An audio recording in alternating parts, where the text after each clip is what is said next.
大家问千万字，大家要和大家做伙来捌一字。今仔日要甲大家小解这一字，可能大家感觉较青分，甲毋捌听过，嘛感觉较无好念。这字读做好第八条。这个就是点点，喙无爱讲话意思。某人读做同款是点点的意思。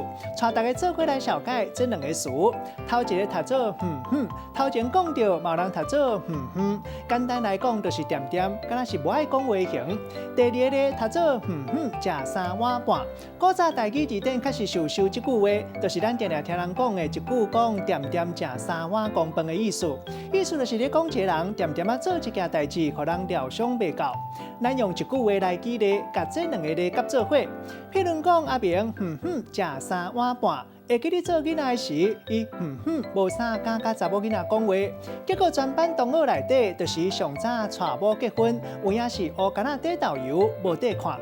今仔日小解这一字读做提供互观众朋友来参考。